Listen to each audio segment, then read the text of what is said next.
Hello बच्चों, स्वागत है आपका मेरे चैनल पर। चलिए आज स्टार्ट करते हैं क्लास 11th का फर्स्ट चैप्टर मात्रक एवं मापन। और मैं आपको बता देना चाहता हूं कि ये जो वीडियो है वो होने वाली है हिंदी मीडियम के छात्रों के लिए। तो सभी जितने भी हिंदी मीडियम के छात्र हैं, चाहे वो जेई की तैयारी करते हों या नीट की तैयारी करते हों, वो सभी लोग, या कोई यूपी बोर्ड से है, बिहार बोर्ड से है, वो सभी लोग जिसके भी जो है हिंदी मीडियम है वो इस वीडियो को लास्ट तक देखेगा।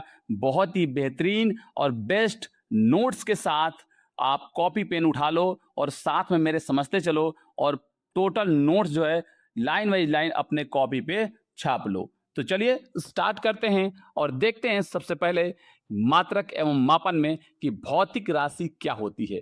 तो कह रहा जिन राशियों का मापन यथार्थपूर्वक किया जा सकता है उन्हें भौतिक राशि कहते हैं। क्या मतलब?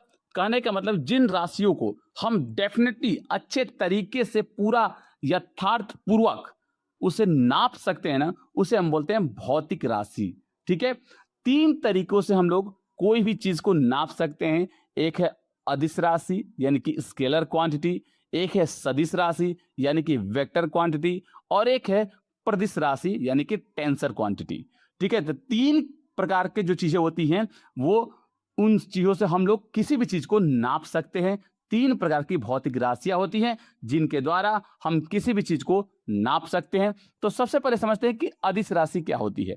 तो कह रहा कि केवल परिणाम यानी मात्रा, यानी कि जिसमें बस ओनली मैग्नीट्यूड को हम नाप सके, यानी ये बता सके कितना किलो है, कितना किलोमीटर है, कितना केजी है, कितना लीटर है, बस आप मात्रा को बता सको। ठीक है, बस मात्र आप मात्रा को बता सको, उसे बोलते हैं अदिश राशि। ठीक है, और सदिश राशि किसे कहते हैं जी? कह रहा जिसमें परिमाण और प्लस दिशा ये भी बता सको कि कितना है वो और किस दिशा में है, कितना है वो और किस दिशा में है, ऐसी चीजों को, ऐसे मापन को हम सदिश राशि कहते हैं। तो सदिश राशि में हम लोग डायरेक्शन के साथ साथ मैग्नीट्यूड भी, और मैग्नीट्यूड के साथ साथ डायरेक्शन भी, दोनों चीज हमें चाहिए। ठीक है, तो सदिश राशि में बस एक ही फर्क है कि परिमाण के साथ साथ दिशा की आवश्यकता पड़ती है, जिसे हम सदिश राशि कहते हैं। एक नई राशि आएगी जो जो अभी अभी क्लास 11th में गए हैं उनके लिए बिल्कुल ही नहीं लगेगी देखने में ये चीज। ठीक है, प्रदिश राशि यानी कि टेंसर क्वांटिटी क्या होती है जी? कह रहा इसमें परिमाण तो होता है लेकिन इसकी दिशाएं एक से अधिक हो सकती हैं। ठीक है, इसमें परिणाम तो होता है लेकिन इसकी दिशाएं क्या हो सकती हैं? एक से अधिक हो सकती हैं, यानी कि अलग अलग दिशाओं में इनका मान भी अलग अलग हो सकता है। क्या मतलब सर, समझ में नहीं आ रही ये बात? तो जरा देखो, आपने कभी फैन को देखा है क्या? फैन को, पंखे को देखा है? तो पंखे को देखते हो कि आप उसका देखो, आप उसका ये तो बता सकते हो कि उसका परिमाण क्या है, यानी उसका मैग्नीट्यूड क्या है, वो कितना केजी का है, ये तो बता सकते हो। लेकिन अगर उसकी दिशाओं का ज्ञात करो तो दिशाएं उसकी अलग अलग होती है। यानी कि प्रदिश राशि उसे कहते हैं जिसका परिमाण तो पता है आपको लेकिन उसकी दिशाएं एक से अधिक होती हैं। ऐसी राशियों को हम लोग प्रदिश राशि के द्वारा नापते हैं। जैसे कि जड़त्व आघूर्ण यानी कि मोमेंटम ऑफ इनर्शिया, घूर्णन गति में इसका मान अलग अलग अक्षों पे यानी कि डायरेक्शन पर अलग अलग होता है। ठीक है, ये बात याद रखिएगा। आई होप आपको मेरी सारे जो भी बातें मैं बता रहा हूं वो आपको अच्छे समझ में आ रहा होगा। तो चलिए देखते हैं अपने अगले टॉपिक के ऊपर, और दिया है अपना टॉपिक मात्रकों की पद्धति। अब क्या होती है मात्रकों की पद्धति? तो देखिए, दुनिया में सबसे पहले ये बात याद रखिएगा कि दुनिया में कोई भी चीजें यहां पर पैदा हुई तो फिजिक्स में उसे नापने की आवश्यकता पड़ी। तो सबसे पहली क्वांटिटी आई, वो आई CGS पद्धति, यानी कि C का मतलब सेंटीमीटर, G का मतलब ग्राम और S का मतलब सेकेंड, यानी कि CGS पद्धति। ठीक है, आगे चल के एक और पद्धति आई जिसका नाम पड़ा FPS, यानी कि F का मतलब फुट, P का मतलब पाउंड और S का मतलब सेकेंड। ठीक है, आगे चल के एक और पद्धति आती है जिसका नाम पड़ता है MKS पद्धति, यानी कि M का मतलब मीटर, K का मतलब किलोग्राम और S का मतलब सेकेंड। ठीक है जी, ओके। और फाइनली एक ऐसी पद्धति आती है जो पूरे विश्व के साइंटिस्ट मिलकर इसको मोहर लगा देते हैं, जिसका नाम पड़ता है SI पद्धति, यानी कि इंटरनेशनल सिस्टम ऑफ यूनिट। और हम पूरे क्लास में जितने भी फिजिक्स पढ़ेंगे वो एसआई के द्वारा ही चलेंगे, ठीक है, ये बात याद रखिएगा। चलिए देखते हैं मापन के मात्रक यानी यूनिट ऑफ मेजरमेंट। तो देखिए राशियां कितनी होती हैं, जो मूल राशि होती है वो कितनी होती हैं जी। तो सिंपल सी बात है, हम जानते हैं कि 7 प्रकार की जो मूल राशियां वो हमारे सामने होती हैं, ठीक है, 7 प्रकार की मूल राशियां हमारे सामने होती हैं, ये बात हम लोग जानते हैं, ठीक है जी। देखते हैं कौन कौन सी राशियां होती है मूल राशियां। एक होती है लंबाई, एक होता है द्रव्यमान, एक होता है समय, एक होता है ताप, एक होता है विद्युत धारा, और एक होता है ज्योति तीव्रता, और एक होता है पदार्थ की मात्रा। अब देखिए मूल राशियों के मात्रक का नाम समझ लीजिए और उनके संकेत भी समझ लीजिए। लंबाई का होता है मात्रक मीटर, संकेत होता है स्मॉल एम। द्रव्यमान का होता है मात्रक किलोग्राम, संकेत होता है केजी। समय का होता है सेकंड और संकेत होता है स्मॉल एस। ताप का होता है केल्विन, संकेत होता है के। विद्युत धारा का होता है एम्पियर, संकेत होता है लॉन्ग जो कैपिटल ए होता है, ठीक है। ज्योति तीव्रता का होता है कैंडेला, जिसे हम लोग सीडी बोलते हैं। पदार्थ की मात्रा का होता है मोल, जिसे हम MOL बोलते हैं, ठीक है, ये बात याद रखिएगा। तो ये कुछ बातें हो गई मापन के मात्रक की। अब जरा देखते हैं कि मूल राशि के बाद एक और राशि आती है जिसका नाम पड़ता है व्युत्पन्न मात्रक। क्या पड़ता है नाम जी? व्युत्पन्न मात्रक। अब जरा देखते हैं कि व्युत्पन्न मात्रक क्या होता है जी। जो मूल राशि से यानी कि मूल मात्रक से उत्पन्न होता है, ऐसी राशियां जो ये 7 मूल मात्रक है ना उनसे निकली हुई है, उसे हम बोलते हैं व्युत्पन्न मात्रक। मतलब जरा समझते हैं, जरा देखते हैं। जैसे मान लीजिए वेग है, तो वेग से वेग का फॉर्मूला लिखते हैं, तो वेग इक्वल टू क्या होता है? विस्थापन बटा में समय, ठीक है, यानी कि मीटर बटा में सेकंड, ठीक है, यानी मीटर पर सेकंड -1, ठीक है। तो यहां पर देखो मूल मात्रक से निकली हुई ये राशियां हैं व्युत्पन्न राशि। व्युत्पन्न मात्रक क्या होती है? जो मूल राशियों से निकली होती है। एक और एग्जांपल देख लो, त्वरण वाला, ठीक है। त्वरण बराबर क्या होता है? वेग बटा में समय। त्वरण का भी फॉर्मूला क्या होता है? m × s, ठीक है, to the power -1 by s। उसको निकालेंगे तो ऊपर लेके जाएंगे तो क्या हो जाएगा? m s to the power -2, क्योंकि s एक नीचे है और एक ऊपर है, तो जब इस वाले s को ऊपर लेके जाएंगे तो -1 और -1 दोनों क्या होगा? -2 बन जाएगा, ठीक है, ओके। अब यहां तक आपको बात क्लियर हो गई हुई, तो चलिए चलते हैं आगे और बात करते हैं कि पूरक मात्रक क्या होता है, यानी कि सप्लीमेंट्री यूनिट्स। देखिए कोण का क्या होता है? पूरक मात्रक क्या होता है? रेडियन होता है, ठीक है, और धन कोण का होता है स्टेरेडियन। ये बात याद रखिएगा, ठीक है। आई होप आपको 2 पूरक मात्रक दिखाई देंगे, एक होता है कोण और एक होता है धन कोण। तो बस आपको यही याद रखना है कि कोण का क्या होता है? रेडियन, और धन कोण का क्या होता है? स्टेरेडियन होता है, ठीक है, ये बात याद रखिएगा, ठीक है। लंबाई के अन्य प्रायोगिक मात्रक कौन कौन से होते हैं जी? जरा ये भी देख लीजिए। कम दूरी के लिए क्या नापते हैं, ज्यादा दूरी के लिए क्या नापते हैं, जरा देख लेते हैं इसको। तो देखिए लंबाई के लिए अन्य मात्रक हो गया आपका, कम दूरी के लिए होता है क्या? जैसे मान लीजिए माइक्रोन 1 न्यू, यानी कि 1 माइक्रोन बराबर कितना होता है? 10⁻⁻6 मीटर। नैनो बराबर देखेंगे, 1 नैनो बराबर होता है 10⁻⁹ मीटर। 1 एंगस्ट्रॉन्ग बराबर होता है 10⁻10 मीटर, और 1 फॉर्मिंग बराबर होता है 10⁻15 मीटर। ये बात याद रखिएगा, ठीक है। अधिक दूरी के लिए क्या नापते हैं हम लोग? प्रकाश वर्ष का इस्तेमाल करते हैं। तो देखते हैं एक प्रकाश वर्ष में कितना होता है? 9.46 × 10⁻15 मीटर, ठीक है। पारसेक, 1 पारसेक बराबर कितना होता है? 3.26 लाइट ईयर होता है। अगर इसको मीटर में नापते हैं तो होता है 3.08 × 10⁻16 मीटर होता है। खगोलीय मात्रक यानी कि एस्ट्रोनॉमिकल यूनिट, एक एस्ट्रोनॉमिकल यूनिट बराबर क्या होता है? वो होता है 1.496 × 10⁻11 मीटर, ठीक है, ये बात याद रखिएगा, ठीक है। यहां तक बात हो गई सारे मात्रकों के बारे में, ठीक है। जरा आप चलते हैं एक और अपने इंटरेस्टिंग टॉपिक के ऊपर, जिसका नाम है विमेय सूत्र यानी कि डायमेंशन फार्मूला। बहुत ज्यादा पूछा जाता है ये बात याद रखिएगा, चलिए, ठीक है।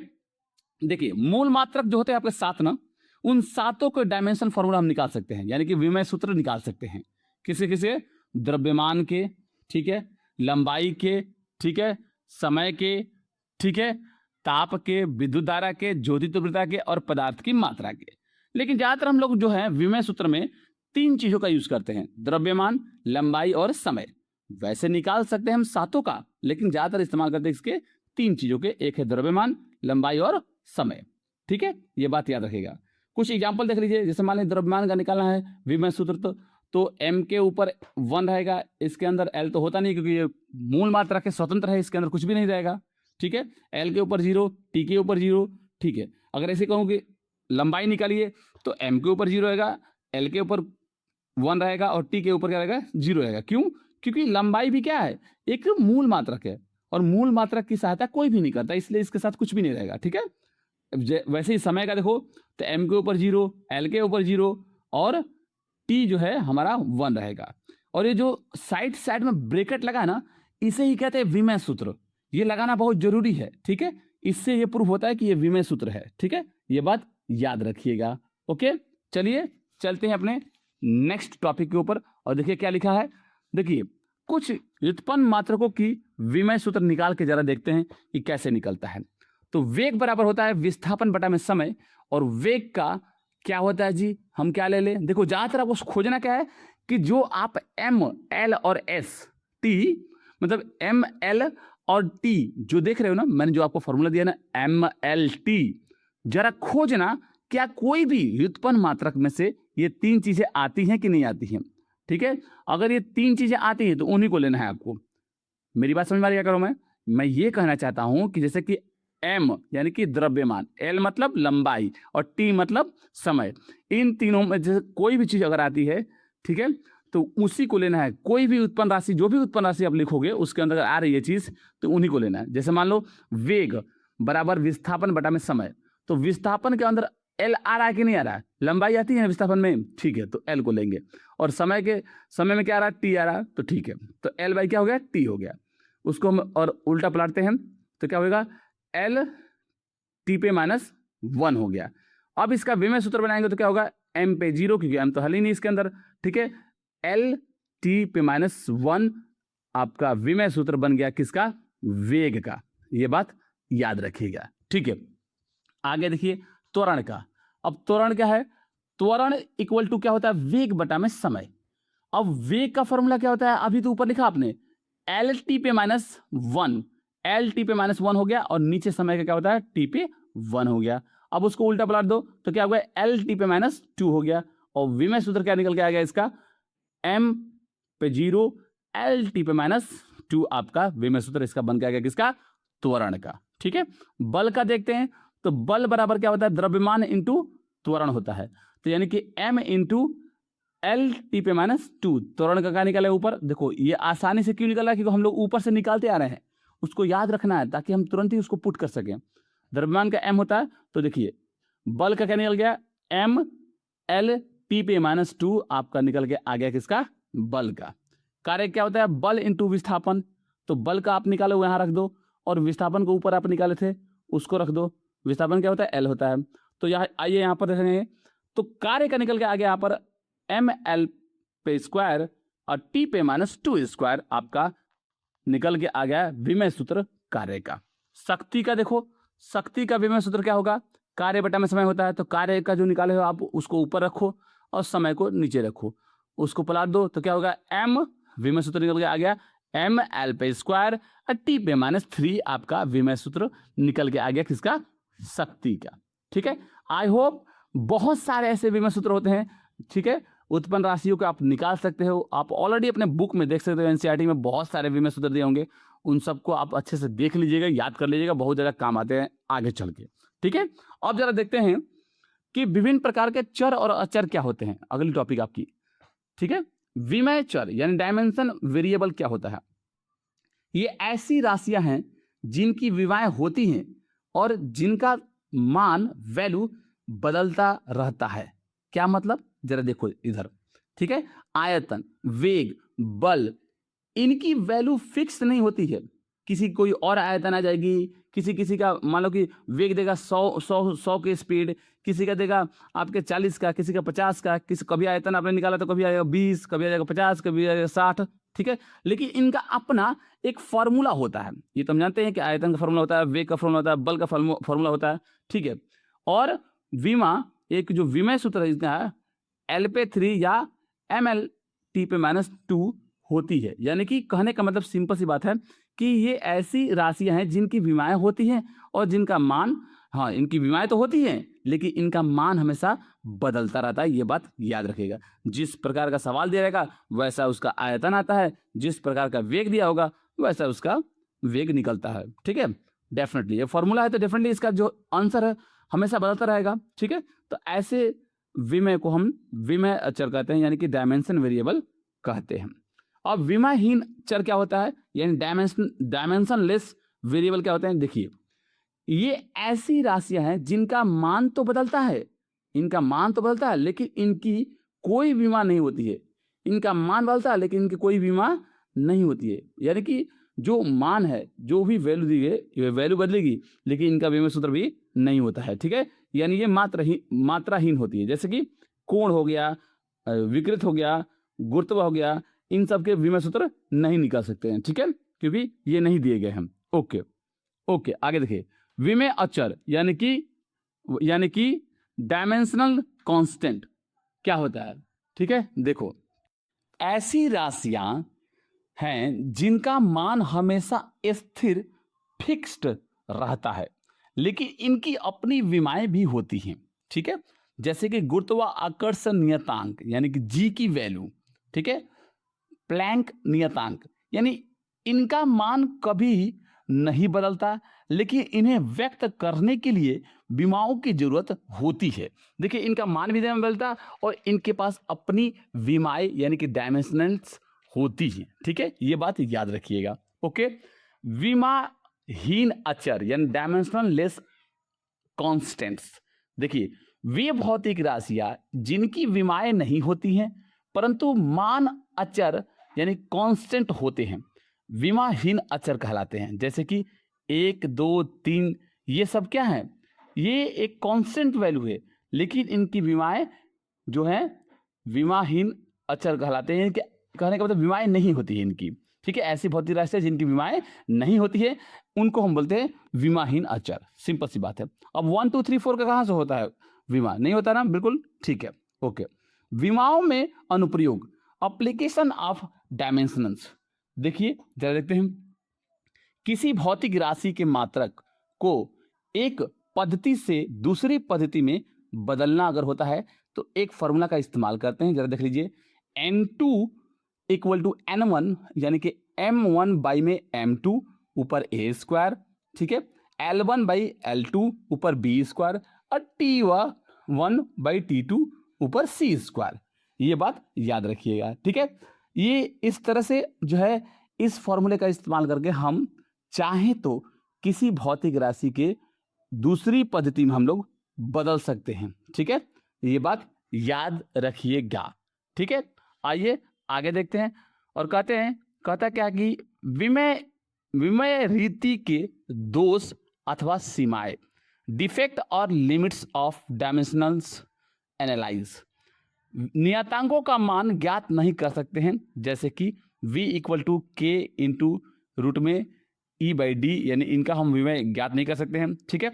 2 या अधिक पदों का समीकरण स्थापित नहीं कर सकते हैं, जैसे कि v² = u² + 2as, दोनों तरफ क्या है, अलग अलग मान है, तो इसका भी हम लोग विमय सूत्र नहीं निकाल सकते हैं, ठीक है। ये बात याद रखिएगा। देखिए, ये हो गया डायमेंशनल फॉर्मूला, बहुत ज़्यादा ईजी और बहुत ज़्यादा जो है बहुत ज़्यादा इंपॉर्टेंट भी है, ठीक है। अब चलिए अपने लास्ट टॉपिक के बारे में बात करें जिसका नाम है एरर यानी त्रुटियां। अब त्रुटियां क्या होती हैं, देखिए, एरर किसी भी मात्रा को मापने में जो अनिश्चितता यानी कमी या गलती होती है उसे हम त्रुटि कहते हैं। देखिए, आसानी सी बात है, जब भी आप किसी चीज को मेजर करते हैं, जब भी आप किसी चीज को नापते हैं, तौलते हैं, तो कुछ ना कुछ त्रुटियां उसके अंदर आई जाती हैं। उन्हीं त्रुटियों को हम क्या बोलते हैं, मुख्य रूप से जो है उन्हीं को हम त्रुटि बोलते हैं, ठीक है। ये कुछ निम्न प्रकार की होती हैं, जरा इनको भी देख लेंगे जरा ध्यान से। व्यवस्थित त्रुटि यानी क्रमबद्ध त्रुटियां, सिस्टमैटिक एरर। क्या होता है सिस्टमैटिक एरर? देखिए, ऐसी त्रुटियां जो केवल एक ही दिशा में होती हैं, या तो माइनस हो जाए या तो प्लस हो जाए, तो हम उसे क्या बोलेंगे, वो वैसी त्रुटि को हम व्यवस्थित त्रुटियां कहते हैं, यानी सिस्टमेटिक एरर कहते हैं। नहीं तो वो माइनस त्रुटि हो जाए, माइनस में करने में त्रुटि हो जाए, नहीं तो प्लस करने में त्रुटि हो जाए। ठीक है, ये बात याद रखिएगा। ओके, यादृच्छिक त्रुटि यानी कि रैंडम एरर क्या होती है?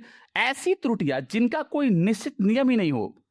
कभी आप नाप रहे हो तो धनात्मक में बढ़ोतरी हो जा रही है, कभी आप नाप रहे हो तो ऋणात्मक में बढ़ोतरी हो जा रही है, कभी आप ऋणात्मक तो कभी धनात्मक, यानी कभी प्लस हो रहा है तो कभी माइनस हो रहा है, कभी प्लस हो रहा है तो कभी माइनस हो रहा है, यानी दोनों दिशाओं में अचानक हो सकती है ये त्रुटियां। ऐसी त्रुटियों को हम रैंडम एरर कहते हैं, यानी कि यादृच्छिक त्रुटि कहते हैं। ठीक है, ये बात याद रखिएगा। व्यक्तिगत त्रुटि क्या होती है, यानी पर्सनल एरर क्या होता है? व्यक्ति की अपनी लापरवाही या गलती तरीके से रीडिंग लेने से कारण होने वाली गलतियों को हम व्यक्तिगत त्रुटियां कहते हैं। जैसे मान लीजिए आपने कोई चीज को मेजर किया और उसमें कुछ गलतियां आपसे निकल गई। ठीक है, जो आपसे पर्सनली कोई गलतियां निकलती है ना, उसे हम बोलते हैं व्यक्तिगत त्रुटि। बहुत ही आसानी सी बात है। ठीक है, ओके, आगे देखिए, एब्सोल्यूट एरर क्या होता है, यानी निरपेक्ष त्रुटि क्या होती है? आइए जरा समझते हैं एब्सोल्यूट एरर, रिलेटिव एरर और परसेंटेज एरर क्या होता है, तीनों के बारे में। देखिए, एब्सोल्यूट एरर को बोलते हैं हम लोग, याद रखिएगा। ठीक है, निरपेक्ष त्रुटि, आपेक्षिक त्रुटि और प्रतिशत त्रुटि, ये बात याद रखिएगा। पहला क्या देखिए, निरपेक्ष त्रुटि का, किसी भौतिक राशि के वास्तविक मान तथा प्रेक्षित मान के अंतर के परिणाम को मापन की निरपेक्ष त्रुटियां कहते हैं। जो उसका रियल मान था और जो आपने निकाला उसके बीच में जो त्रुटि होती है ना, उससे बोलते हैं निरपेक्ष त्रुटि। ठीक है, चलिए देखिए, एक फॉर्मूला होता है इसका, क्या होता है? वास्तविक मान निकालने का फॉर्मूला। ठीक है, तो होता है A1 plus A2 plus A3 dot dot dot AN तक, जितना भी जाएगा बटा में N रखेंगे तो हम वास्तविक मान निकाल सकते हैं। अब देखते हैं जरा, आपेक्षिक त्रुटि यानी रिलेटिव, किसी भौतिक राशि के मापन में माध्यम निरपेक्ष त्रुटि तथा भौतिक राशि के वास्तविक मान मध्य में अनुपात आपेक्षिक अथवा भिन्नात्मक त्रुटि कहलाती है। कैसे जी? जरा देखो, आपेक्षिक त्रुटि यानी डेल्टा ए क्या होता है? माध्यम निरपेक्ष त्रुटि बटा में माध्यमान। अब कैसे करते हैं? डेल्टा ए एम बाई में ए एम हम निकाल सकते हैं। कैसे? तो एक निकाल सकते हैं रिलेटिव त्रुटि। ठीक है, इस तरीके से। ठीक है, आपस में दोनों के आपस में कुछ त्रुटियां हो जाए उससे बोलेंगे। ठीक है, यदि आपेक्षिक अथवा भिन्नात्मक त्रुटि को प्रतिशत में व्यक्त करना हो, वही त्रुटि को परसेंटेज में व्यक्त करना हो, तो हम क्या करते हैं? 100 से मल्टीप्लाई कर देंगे, बस बात खत्म। एक ही चीज है। अगर उसको बोलेगा परसेंटेज में निकालो तो आप बस 100 से मल्टीप्लाई कर दो। ठीक है, चलिए आगे देखिए, कॉम्बिनेशन ऑफ एरर यानी कि त्रुटियों का संयोजन, जोड़ या घटाव में कैसी कैसी त्रुटियां हो सकती हैं। जब हम त्रुटियों वाली किन्हीं भौतिक राशियों को जोड़ते या घटाते हैं तो उनकी परम त्रुटियां, ठीक है, हमेशा जोड़ी जाती हैं। कैसे? देखो क्या बात कह रहा है, एग्जाम्पल समझिए। 10 प्लस माइनस 0.2 और b का मान दे दिया 5 प्लस माइनस 0.01। हमें ए बी और ए प्लस बी और a माइनस बी ज्ञात करना है। ठीक है जी, a plus B 10 plus minus 0.2 plus 5 plus minus 0.01। अब इन दोनों को जोड़ेंगे तो देखिए आगे वाला जो नंबर है ना 10 और 10 5, 10 और 5 जो नंबर है ना आगे वाला, उनको हम आपस में जोड़ देंगे कि वो रियल नंबर है। ठीक है, इन दोनों को जोड़ देंगे। ठीक है, जोड़ दिए तो कितना आ गया? वो तो हमेशा जुटेगा 15। ठीक है, जो त्रुटि होती है त्रुटि, वो त्रुटि हमेशा हर हाल में वो माइनस हो या प्लस हो वो जुड़ती ही है। तो 0.2 और 0.01 को हम आपस में जोड़ देंगे। ठीक है, ये बात याद रखिएगा। ठीक है, ये बात याद रखिएगा। हमेशा हम त्रुटियों को हमेशा जोड़ते हैं, चाहे वो प्लस में हो चाहे वो माइनस में हो, ये बात याद रखिएगा। आगे देखेंगे घटाव के सिलसिले में, अगर देखते हैं एक एग्जांपल तो देखते हैं क्या, a minus B equal to, देखिए 10 plus minus 0.2 minus 5 plus minus 0.01 को अगर माइनस करते हैं तो देखिए जब आगे वाला है ना 10 और 5, इन दोनों का करेंगे माइनस कर देंगे। ठीक है। लेकिन पीछे वाला हमेशा 0.2 और 0.01 इनको हमेशा हर हाल में त्रुटियों का हम लोग जोड़ेंगे। तो जोड़ दिए, 0.21 हो गया। ठीक है, याद रखिएगा। आगे देखिए, भले ही मुख्य राशियों को घटाया गया हो, लेकिन 10 - 5 जैसे कि एग्जाम्पल, लेकिन उनकी त्रुटियों को अभी भी जोड़ा ही गया है। ठीक है, ये बात याद रखिएगा। गुणन में त्रुटि क्या होती है, एरर में मल्टीप्लिकेशन क्या होता है, ये भी समझ लो। दो भौतिक राशियों के गुणन में अधिकतम भिन्नात्मक त्रुटि गुणक भौतिक राशियों की अलग अलग भिन्नात्मक त्रुटियों के योग के बराबर होती है। एक फॉर्मूला आपको याद रखना है बस, और कुछ नहीं करना इसमें। क्या याद रखना है जी, delta Z by z into 100 equal to delta A by a into 100 plus delta B by b into 100। बस जो भी दिया रहेगा, आप ए को ए नीचे रखोगे और इंटू 100 से मल्टीप्लाई करोगे, और बी को बी नीचे रखोगे और इंटू 100 से मल्टीप्लाई करोगे। ए के मापन में प्रतिशत त्रुटि प्लस बी के मापन में प्रतिशत त्रुटि, जो भी दोनों में त्रुटि होगी ना, दोनों को आपस में जोड़ देना। ए और बी दो ही मान दिया जाएगा ना आपको, बस ए और बी, जैसे ऊपर एग्जाम्पल देखे थे हम लोग, ए और बी दोनों का करेंगे, लोग आपस में जोड़ देंगे। ठीक है, आगे चलिए।